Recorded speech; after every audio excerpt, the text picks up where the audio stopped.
Found this stool somewhere massacred with paint. Let's see if we can undo that. Let's start by scraping all the rough stuff off. I'm pretty sure this is wall paint, and also there's paper stuck in it, so I'm pretty sure this is a case of children left alone with paint gone wrong. Now we disassemble and sand down to the wood.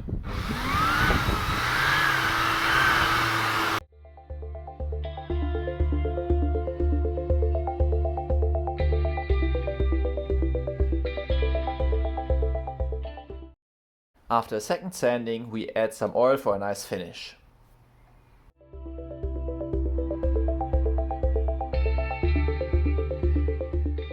And we're done.